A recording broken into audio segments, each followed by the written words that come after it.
And now it's time for part 2. Wait, it's been how long?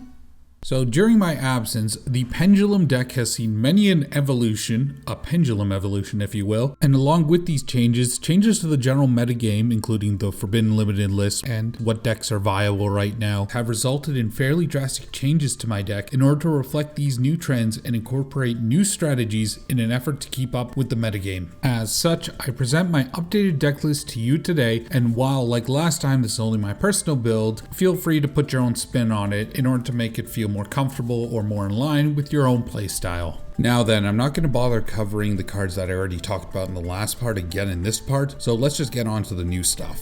So for our first new card, we got Abyss Actor Curtain Raiser, and if you control no monsters, you could special summon this card from your Pendulum zone, and you can only do this once per duel. Now then, Curtain Raiser's here because not only does it allow us to play a spell card and subsequently put a spell counter onto our board, this also makes it easy to summon material for Metaphor's Electromite. After that, we have Magical Abductor, which allows us to remove 3 spell counters off of itself while it's in the Pendulum zone of course, in order to add 1 Pendulum monster from our deck to our hand. In addition to helping with consistency, Magical Abductor is also a low scale of 3 and a level 4 monster allowing us to easily go into Abyss Dweller.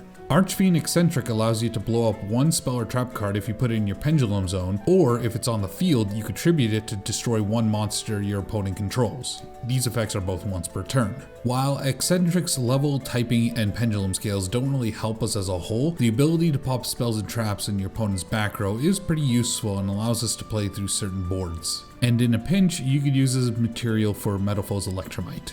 To end our monster lineup, we have one of the newest stars of the deck, a Morphage Sloth. While Morphage Sloth is on the field, neither player can special summon cards from the extra deck except Morphage cards. We play Morphage Sloth just to get around the fact that Super Poly is back and it's stronger than ever. Now with our field spell lineup, we completely got rid of the Citadels and added 1 copy of Secret Village of the Spellcasters, which while you control a Spellcaster monster and your opponent doesn't, your opponent cannot activate spell cards. This is here as another way to play around Super Poly, and it's also a good lockdown option if you open a little weak or if you're able to draw into it after popping off. Finally, 3 Allure of Darkness and 3 Into the Void were added to the deck in order to increase consistency and put more spell counters onto the field. Moving on to the extra deck, we're playing 1 Guard Dragon LP, 1 Triple Burst Dragon, and 1 Hieratic Seal of Heavenly Spheres. With Guard Dragon LP, while you have 2 link arrows pointing towards the same zone, you get to special summon 1 dragon type monster from your deck. This is used to tutor out either Morphage Sloth or Destrudo depending on what we may need for the time. Additionally, one thing to be mindful of with Guard Dragon LP is that you are locked into special summoning only dragon type monsters while it is on the field. Triple Burst Dragon is solely here as a Link 3 that can be made generically that has a down pointing arrow for Guard Dragon LP. And Heavenly Spheres can be made using 2 dragon type monsters, and while it's in the EMZ and your opponent has a card, during their main phase you can tribute a card, including itself, in order to bounce that card back. Then, when a card is tributed, you get to special summon a dragon type monster from your deck. And the dragon type monster to be special summoned off of spheres will be Aether, the Evil Empowering Dragon, which, when it's special summoned, allows you to banish 1 monster on the field. While this does turn your Heavenly Spheres into not only a bounce but also a banish, the risk of running Aether as a Garnet in the deck is very, very, very annoying. And the fact that our end board usually doesn't consist of just ending on Heavenly Spheres and 1 or 2 negates under it, now that Super Poly is much more prevalent. This is more of a backup plan than anything else. Rounding out the new links in the extra deck, we got Beat Cop from the Underworld, Saryuja Skull Dread, and Appaloosa Bow of the Goddess.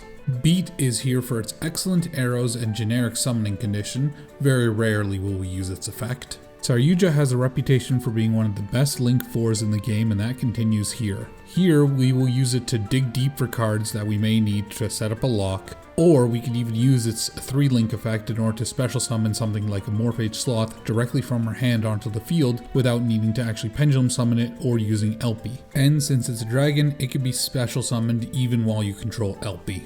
Appaloosa gains monster negates equal to the number of monsters used for its Link summon.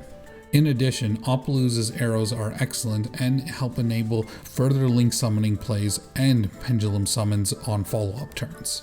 To end things off, we got 2 level 7 synchro monsters, Cyber's Quantum Dragon and FA Dawn Dragster.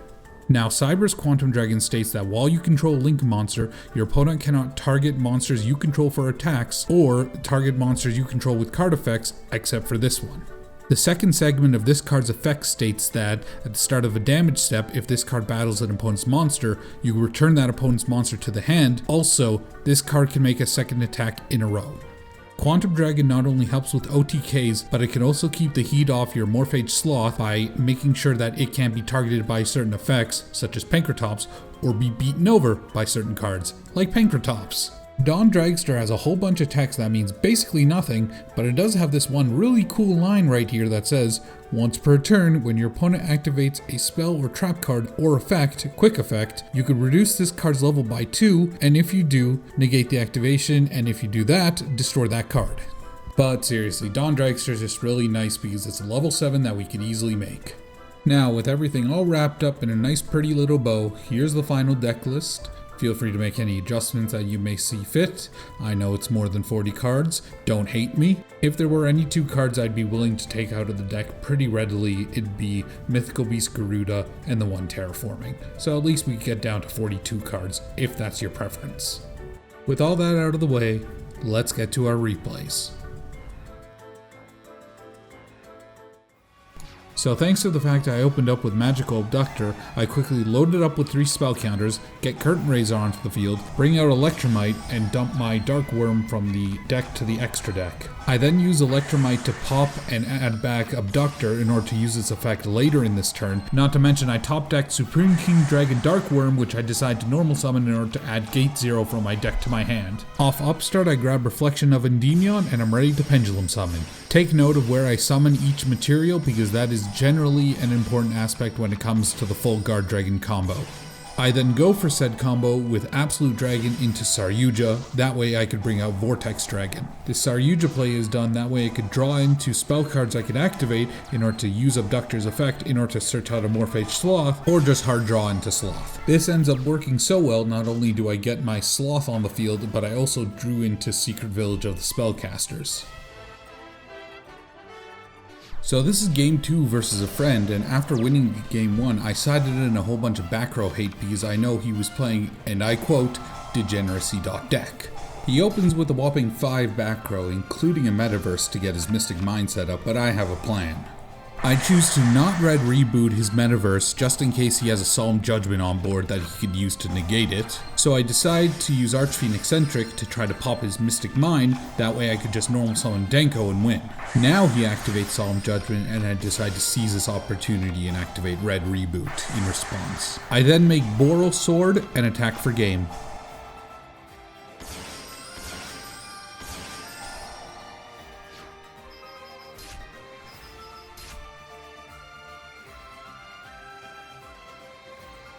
Thank you all so much for your patience in the making of this video. I've had a very hectic 2019 and I'm proud to say I'm ending it off with a bang, both in terms of my life and in terms of actually getting a video out. Well, stay tuned for more and I'll see you later.